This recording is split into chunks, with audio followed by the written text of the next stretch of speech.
Hey there, everyone. My name is Adam, and today I'm here with PJ. And PJ does something which I'm actually very interested in learning about and maybe doing. PJ, how you doing? Good, Adam. Hey, thanks for having me here on the tent guy. I'm pretty excited about this. Awesome. So why don't you just get in the background on what you do and how you got into it? Sure. So first, I want to go back just a little bit, and I'll give you kind of the Cliff Notes version of kind of like what got me to this point in life. So grew up in the military, or my dad was in the military, so we moved all over the world. Landed in Denver, ended up in college. I got out of college and high school with about a 2.0, and that's that was a very kind 2.0. Towards the end, every teacher is kind of like, just as long as you don't come back, I'll give you whatever grade you need to not keep coming to my classes. So I got out of there. Wife and I actually, or girlfriend and I at the time, had a child in college. So, it kind of puts you back just a little bit when you're having a child that young. Right. Right after college, I had to get a job. I mean, actually in college, I had to get a job. So I'm flipping pizzas. That's what I was doing right out of college. And I always thought, something was going to happen. I was going to be something a little bit more successful than just a guy that flips pizzas all day. So I tried a plethora of different entrepreneurial endeavors. Tried direct sales, tried insurance, I was a personal trainer. I tried professional fighting for a while. Oh, that's cool. Yeah. And so one day I found myself with about $1,200 in an envelope underneath my bed. And it was in cash. It was for my direct sales, which honestly was probably the most money I'd ever accumulated during the direct sales time. And so I was like, what am I going to do with this? I can either put it back in and buy more product and try to sell that, or I can try something else. So I'm talking to a buddy at work, and he says, you should invest in Detroit. And the city of Detroit has all this infrastructure. There's all these cheap houses you can buy, and eventually it's going to come back, and you can be rich. You can be the rich guy there. So I said, okay, I'll give that a try. And I go on all YouTube, right? It's kind of the place you go immediately when you don't know how to do anything. You can't fix a toilet, don't know what you're doing. You always go to YouTube. So I'm figuring, okay, I'll go there. I go to YouTube, and I realize it is not as easy as this guy was making it seem to invest in the city of Detroit. But I'm watching these videos, and this guy pops on. He starts talking about investing in land. And I was like, land? I've always wanted to own land, just anything. A lot of guys are like that.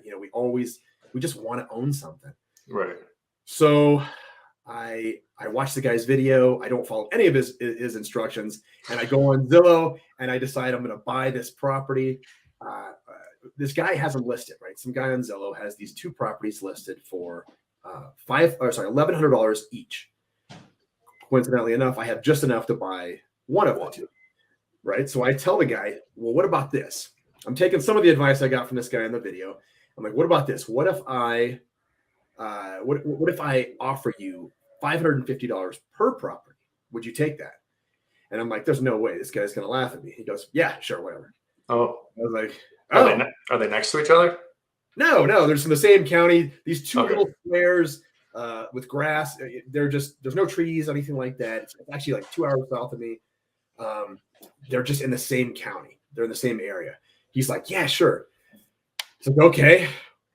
Now what do we do? Now that you said yes, that's as far on the video as I got. Right. No idea that I didn't follow any of the advice or anything like that. So I have no idea where to go. The guy says, look, don't worry. I'll do the deed. I'll figure out everything. I'll record the deed. Just send me a check. So this is my only, I had $1,200. I offered him $1,100 total for these two. And so I had $100 left. And I was thinking, all right, I guess I could send this guy a check and hope for the best. And that's what happened, man. I sent him the check. He recorded the deeds. I bought those two properties for $550 each. Sold them both within like a week or two for $1,500 each. And that's kind of where it all started. Okay, so that's crazy. All right, so you just buy land that's nothing on it generally. Yeah. And relist it. Mm-hmm. Okay. Yeah. So sometimes they'll have, mobile homes, or I've had houses before. Sometimes people just want to get rid of a square of dirt that they own, regardless of what it has on it. I've had quite a few mobile homes on properties that, if you ever seen the movie The Hills Have Eyes, these are the kind of areas we're talking about here. Okay. They're not mobile homes you want to live in. They need to be taken away and destroyed. But people, some people want that. They want like a mobile home in the middle of nowhere to bug out and hide their guns and stuff like that. So, Right. Yeah, that's about it. Okay, so you got to walk me through the process. Sure. Obviously, your first one was like, well, let me do this. But what's the good process? Like, yes, there's deeds, there's things like, so you spot a piece of land that you think is a deal. Let's get to that first. Okay. How do you find the deal? So here's how you find the properties. Here's what I typically do. I send out. You have to have a data source first. So you're going to need some way of knowing who lives in that county. Who are the property owners in that county? That's going to be step one. You got to figure out who that is first. And you've got to get some sort of list of those people. So let's say I want a 5-acre property in the middle of what county do you live in? Oneida County, New York. Oneida County, New York. That's what I want. 5 acres, Oneida County. I'll go to this data source. I'll enter Oneida County, New York, and then maybe 4 to 6 acres of vacant land. It'll pop up all the options, every property owner, their name, their address, everything. I will send letters to every single property owner with a specific price. Physical letters. Yep. Okay. A physical letter to every single address that's listed in Oneida County. Then I will have a price on there. So I'll offer them a set price. What I typically offer is about 30% of value. So if it's a $1,000 property, if it's 5 acres for $1,000, I'll offer $300 for that particular property. So it's about 30% of value. At that point, once you've sent those letters out, a certain amount will come back. Now you're going to get a lot of hate mail. You're going to get a lot of angry people. I posted the other day on Facebook. I got a lady that responded to me the other day and told me her husband's going to come find me and break my kneecaps with a baseball bat. Okay. I gave them an offer that she did not like. And so you get those all the time. I mean, things like that, they get upset. Usually it's not baseball bats, but it's usually don't send me a letter anymore type deal. Right. So do you have your phone number on the letter, or it's like respond by mail? It's a phone number. Oh, absolutely. Yeah. Everything is, once they get the letter, it's all done. They'll email me or they can call me. We have a phone number, an answering service that will answer the phone once they call back. Okay. So we will have an answering service, or they'll email me and, usually say yes or no. But the small percentage, usually I get about a 0.5% positive response rate. So I'll buy about half a percent of the letters I send out. Okay. I'll contact them.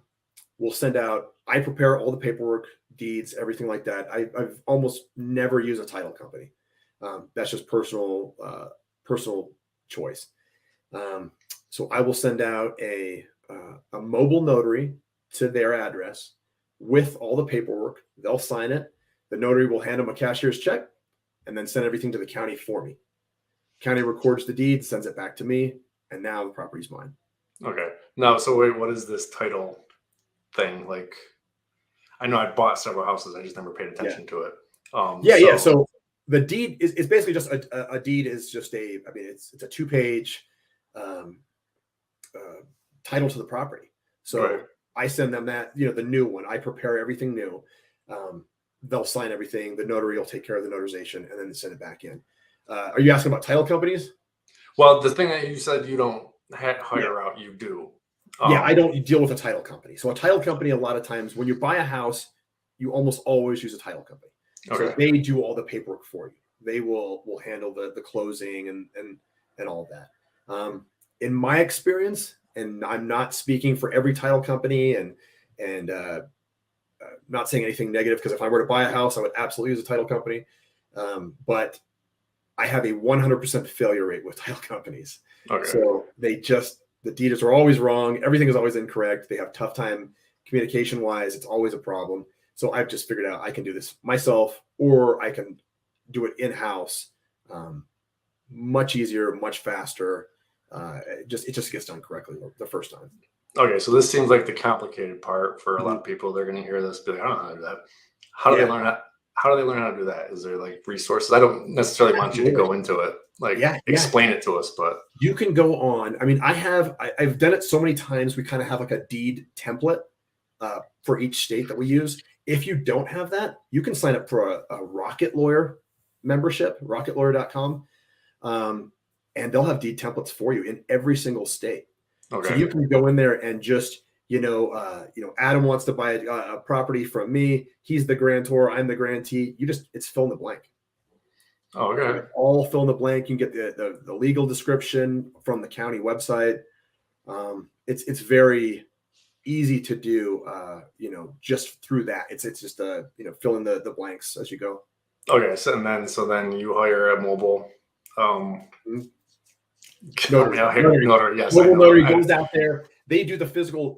They do the work because I'm not flying out to Right. all these states. We buy properties in I'd say 15 to 20 different states. Okay. So They we will. sign, then they Yeah. mail that, then you have the title. Yep. Simple Then as I that. now own the property. The county's recorded everything. The deed is done. I'm the owner now. Okay. All right. That doesn't seem too complicated actually now. All right. It's much easier than buying a house. I mean, much easier. It's one signature versus, I don't know if you've ever, you said you buy a house, you're constantly, I mean, you get like carpal tunnel just by, signing all the paperwork. Right. This is one signature and you're all finished. Okay. So now you're getting these at a deal because you're directly contacting them. It's not I'm assuming it's not a good business plan just to go on those sites, Vacant Land, Oneida.com and buy it for what you see on there. No, that's no way. I am. You can get deals on places like that if you really search. They're always going to be a little bit higher than what you could get if you contact the owner directly. I mean, I'm looking for distressed owners.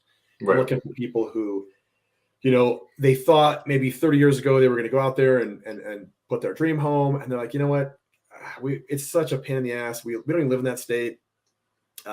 We just want to get rid of this thing. So, it was inherited. Great grandkids got it. They're like, we have no interest in this area. We just want to get rid of this. We're tired of paying taxes on these things. We're tired of paying the HOA bill. It's just a nuisance for a lot of people. So that's where I come in, buy the property, and I make it very fast and very convenient for the seller. Okay. And so you got this property, you literally do nothing. Most of the time you probably don't even visit it because it's just vacant land, right? Yep. Okay. And then you just put it on one of those websites for the going price, as I'm assuming. Here's what I do. Here's what makes it. I would prefer to make it easier on myself and on the buyer. So let's say I have a property and I have it sold for sale for $10,000, just for simple numbers. I will sell that property not for $10,000 cash, because the vast majority of people can't afford $10,000 cash. Most people can't afford $200 a month for 50 months, though. Okay. So I'll sell it to them. I'll sell it to the end buyer for $200 per month for 50 months. So they get the property. They get everything they wanted, that beautiful property they've always wanted to have. They get it, but they don't have to come up with that 10 grand right away. Okay. So it's all sold on owner financing or notes. Okay. Now, what if someone doesn't pay you? Did you have like a third party intermediary that is okay? Yeah. So there's a few of them I'll use. I'll use Zimple Money is one of them. I'll use QuickBooks. QuickBooks has most people use QuickBooks for taxes or something like that. But QuickBooks has a bunch of apps, and one of them is called Bill and Pay. Okay. And it's great for that. You just sign them up with a contract.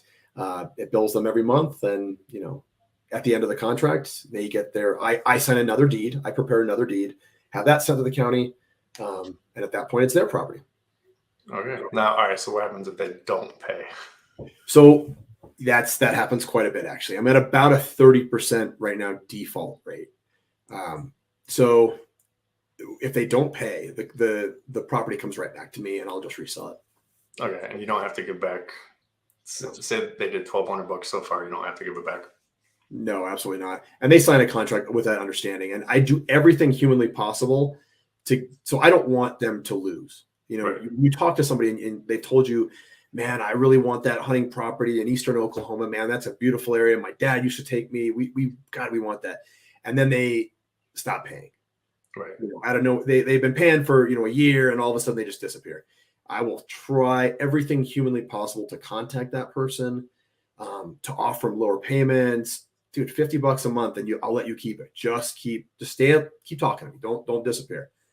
Most people just disappear. They don't, for whatever reason, they don't want to talk anymore. Maybe they don't want the property anymore. Right. I almost never talk to anybody that says, just take it back. Usually they just disappear. Gotcha. So then they're out however much they put on, you can resell it.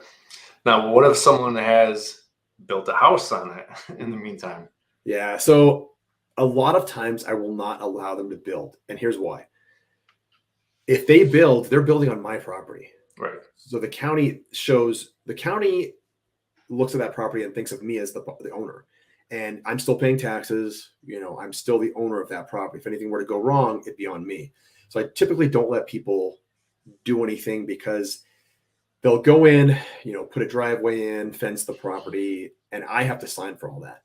So if they were to not pay, they've just given me a driveway, fencing, maybe a house, and they may think they want that, but in all honesty, I'm just doing it so that they don't lose out on something even bigger, assuming they were to not be able to pay it off.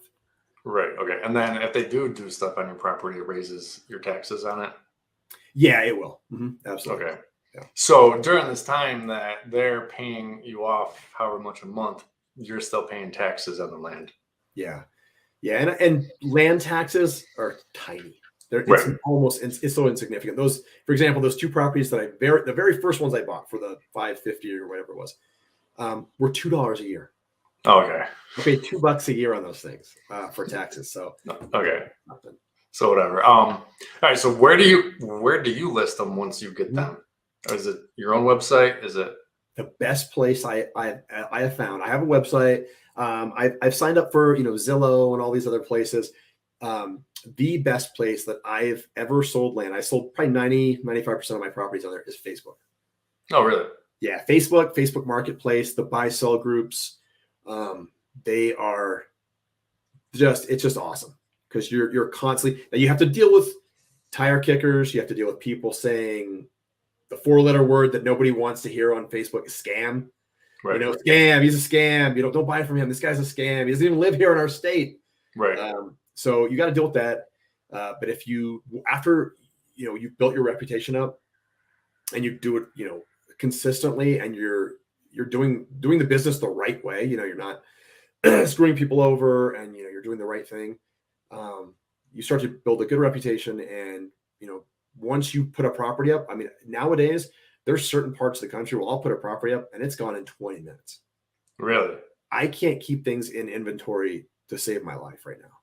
If a property is on there, it's gone in. And that's not everywhere. Certain areas, states like California are just they're terrible. But you go to the Midwest of the country, Texas, Oklahoma, Arkansas, Colorado, Wyoming, that center area, you can't keep a property in inventory. Wow. So is that where you focus on, or you'll just go wherever? We'll throw in Florida as well. Okay. But I've done Alabama or Mississippi as well. But typically it's that middle of the country. I mean, it's a lot of states, about 20 different states, but it's in the middle of the country. I have more consistent customers there. They just love their land too. They're more into a place to go camping, hunting, fishing, that kind of thing. Those are the people in Middle America. Right. All right. So this actually sounds like a hustle, because all right, you got to send out all these mailings all the time. You got to be searching all the time. Yep. And then you got to be talking to buyers and the annoying Facebook people. All that. So this is not just you buy it, forget about it, list at one place, and it goes. This is a constant, everyday kind of thing. Absolutely. So it's nice, because once you do have the property sold and it's on payments, it is somewhat of a set it and forget it. You're constantly getting this cash flow. I mean, that's kind of the goal, is to get cash flow. But initially, it is a lot of work. You will work every single day to some degree. Every Monday, I send out about 2,500 letters for the week. You're constantly dealing with customer issues. I can't find my account. Can you send me a copy of my contract? Right. And it's nothing backbreaking. I'm not digging ditches here. So There's you're sending out. that's That's a lot in stamps. $1,300 in stamps a week.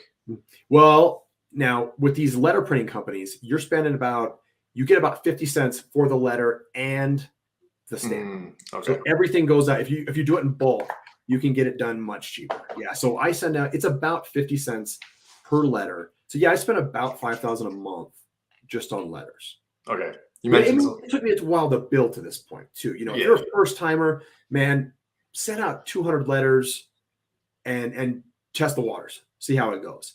I wouldn't recommend starting out at 10,000 because some of my offers too are significantly higher than they were. I'm not offering 550 anymore. I've moved to the more expensive properties. Right. So, just by talking to you, I can tell a few things. All right. So you've hired out the mailing. So you've got someone to do that. It sounds like you have some in-house people to do some things. Yeah. And a lot of virtual assistants. That's key. If you have data scrubbing to do, I send it to my virtual assistants. They handle everything. I don't have to do a ton of work on the front end. I figure out what county we want to send these letters to, the property letters. I send it to the virtual assistants, and they put it in the machine. They scrub the list, make sure there's no duplicates. No businesses. I don't want to try to send the state letters. If it's like a BLM property or something like that, I'm not going to send them letters.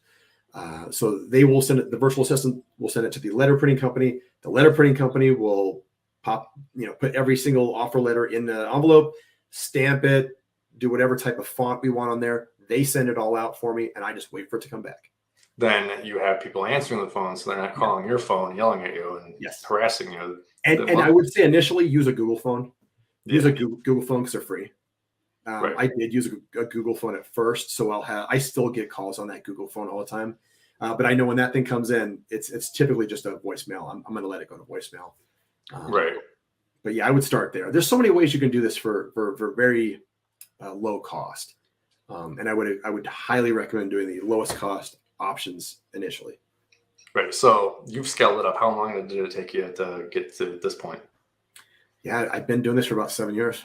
Okay. So how long until it became like a good amount of money to replace any amount of income you were getting, or support your life? Yeah.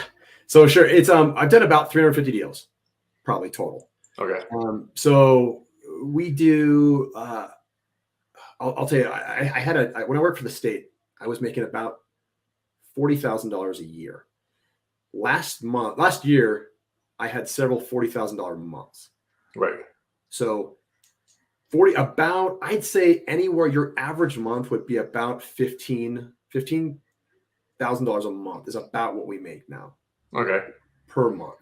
Now expenses are there. You're definitely going to be having to put money back in. I try to put as much as I can back into the business and still survive. Wow.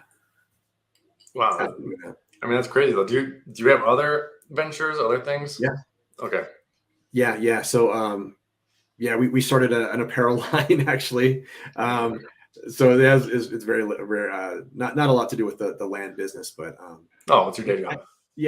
I still go to work every day. It's not it's slowly dwindling. It's not necessary too much longer. But yeah, I've been doing that for a long time. Right. So when your day job disappears, I know you have a wife and kid now. Three girls, man. Three girls. I was going to say, when your day job disappears, you guys can just live in an RV and travel the Americas. My wife, we were going to live in an RV, man. My wife would say absolutely no, unless that RV, is gold plated, maybe had a shower. Yeah. So my girlfriend, I wanted to get a van and convert it. Yeah. When we retire, I'm trying to retire early and just travel the U.S. and Central America and all that. Sure. And she's like, no. it needs a toilet, it needs a shower. I'm like, Yes. oh, come on, we can go to a Planet Fitness, we can pee on the side of the road. She's like, no, I'm a lady. I'm at 50 years old, I'm not trying to do all that. So Yeah, they have some pretty nice RVs though. I mean, I've seen some that are like, I mean, they look like hotel rooms.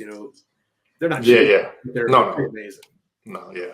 But so for people watching though, you're younger, you don't have the wife and the kids. This is something you can literally just do from anywhere as long as you got an internet connection. Absolutely, you can do it anywhere in the world. I've sold properties, so a lot of about half of my family lives in the UK and England, and so I've been out there a few times. I've sold land from there, in a hotel, all over the country. My oldest daughter was living in Florida. I went out there, sold land. You can do it absolutely anywhere. You can do it from your phone. It does require setup. You have to set it up correctly. But once you do that, you can absolutely do the business anywhere. Right. Do you have the virtual assistants or someone else doing the listings on Facebook? Because you got to go to that town or that area, find maybe the groups that sell things in that area, as well as the marketplace is more kind of national. But do they do that for you, or do you do it? Sure. So I will go into the Facebook groups myself and just add them. Right. Just become a member of those different groups. I do have a lot of people in different parts of the country that will go out and take pictures. So you want good quality pictures of these properties too. But I get those guys from Facebook as well. So I'll go on that exact same Facebook marketplace that I'm about to post that property, and I'll say, hey guys, I need pictures of a 10-acre property I have over here on this street. I'll give you $100. I can have you paid immediately. The second I get the pictures, I can have you paid. Wow. They love that, man. And a lot of these rural neighborhoods too, these guys are like, there's not a lot of work out there. So, you hire these guys consistently and have them do things like take pictures, clean out the property, things like that. They're on it. And they do a good job too. They do a solid job. Right. So, all right. I know you got a Facebook and stuff, but me just talking to you, this sounds like this could be one of those TikTok channels that blows up. I watch this one dude he's like a heavier dude with a beard, and he's like, I don't buy houses. I buy the promise to buy a house, and then I sell that promise to someone else. And he's huge on TikTok. I'm thinking, I mean, you got a good personality. You talk pretty well. I think you should do TikTok/YouTube teaching people this stuff. I'm in. We thought about it. My daughters are really good at TikTok. So, all right, funny kind of a story here. We were at Disney World last week. One of my girls she had a competition out there in Florida, so we had to be out there, and we decided to stop by Disney. And one of my daughters is just constantly on TikTok taking these videos, and I'm like, all right, how do you do this? So I was having her show me, how you go from, you kind of swipe the camera in front of your face, and then you do it again when you go to a different room or something like that, and it shows you in a new room or a new part of the country, because we had 11 inches of snow right before we left. Right. So she took a video of herself and then flashed it, and then she's now at Disney World, right, in Florida, in the sun, in shorts and stuff. So I have coaches. They live here in the house with me. Right. So I'm going to have to get their expertise and their advice, and then I will. I think that's a good idea. I think it'll blow up. And then so like the main thing I see with all these TikTok people, it's not just like dry advice. They sometimes like, oh, this deal messed up. This is how that happened, or this photographer went to the wrong place, or it's obviously mostly information sprinkled in with like real life like stuff, and they seem to be doing more successful than just like some guy saying, this is how you buy land. And then step 2 and step 3. But PJ, this was great. It sounds like a really cool thing. It is a hustle though, I can tell. It's especially in the beginning, until you set up all your automation and virtual assistants, that you're just like, you're on Facebook all the time and doing. It is a hustle, everyone, but it does sound like it can grow once you're willing. And then were you scared? This is a lot of things. A lot of times people go, I don't want to hire a virtual assistant. I don't want to do this. I don't want to do that because it costs me money. Yeah. But like, once you do, it frees up your time to do what's generating the income, and they're doing the tasks for you. Were you scared to take those steps, or you just had to?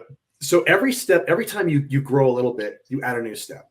So initially, I was handwriting postcards and putting them in the mail myself. Right. As I got better, I started using a letter printing company because it cost a little bit more, but I was making a little bit more. Then as I make a little bit more than that, I start adding in the virtual assistants. So it's a progressive you have to constantly be growing. Like the answering service. I've just recently added an answering service this late last year. So I've been doing this for a while, and I've just added them. So it's just a progressive thing. As you get bigger, you start adding more and more and more employees, more things, more systems, more software. Just little by little by little, it's grown. I couldn't have physically have afforded it initially. $1,100 to me was a lot of money. So Right. me to just give that away, that was the scariest part. Once you get going, though, it's just little by little by little, it keeps growing and growing and growing. You have to be consistent, though. You have to be. It's not something. There's so many things out there. I mean, I like crypto. It's great, but I see so many coaches online talking about things like crypto, and they're like, "You're going to get rich right away." This is not that. Right. You have to be willing to be consistent every single day, or every other day, or whatever you have planned out. But you have to be very consistent and constantly be working on this business to make it happen. Otherwise, it's never going to happen. I don't want to lie to people. I don't want to tell them it's like a get rich quick scheme or anything like that. It's absolutely not. No, it's not. You made it very clear without you even saying that in the beginning that this is a hustle. All the things you have to do, Sure. and you can't. I mean, you got to constantly be out there looking for properties because they're going to dry up in your, we'll call it your portfolio. They're going to get sold, and then you got nothing lined up. Mm-hmm. So, all right. So you just mentioned crypto. You going to buy any virtual land? So, man, I went in there and tried. It got sold out pretty quickly. Like everything I was looking at, I tried to buy them on. So I had no idea what virtual land was, and I was on a call with a guy in this business group we're in, and he's like, "Hey, man, have you bought any virtual land yet?" I'm like, "What's that?" Right. And so he tells me to go there, and I jump on this sandbox, I think it's called, and I was like 5 hours too late. Like they'd already done the big sale, and I was out. So I've tried a few other ones. I haven't bought anything any virtual land yet. No. I don't know anything about it. I just know the word, and it always pops up on my Instagram. Go buy. Very interesting. I mean, it sounds really cool. Yeah, I mean, maybe one day it'll be something really big, but it's like, who's gonna be the main player? And did you buy land on their server or whatever? Yeah, I buy land on Earth. On this Earth, I know it's going to be here.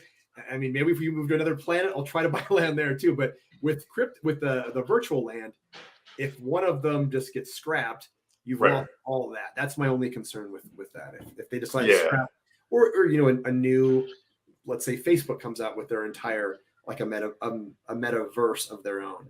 Yeah. If he wants to buy land there, these other ones are just going to be like the, like the Atari version of that. They're not going. Nobody's going to want to do it anymore. They're going to be the land of where the hills have eyes. No one wants to go. Yeah, right. But all right, PJ, where can everyone find you currently? Sure. I mean, you can hit me up on Facebook. My name is PJ Riley. It's there at the bottom, and you can email me info@wholesalelandusa.com. Either of those places are probably the best option. We're pretty much found on every single platform, but those are probably the best two places that I'll respond right away. Right. And then for your future people, he's going to give me his TikTok. So we're not saying what it is right now because it doesn't exist. It'll be in the bottom. Also in the future, if he has a Patreon or a consulting course, that'll be in the bottom as well. So Adam's got me convinced, man. I'm going to be a coach. Yeah. I think you should. So if it's not there yet, he hasn't made his website. If it is, go check it out. Awesome. All right, PJ, thank you very much for being on. Thank you so much, Adam. I appreciate it, man. All right, have a good one, man. You too.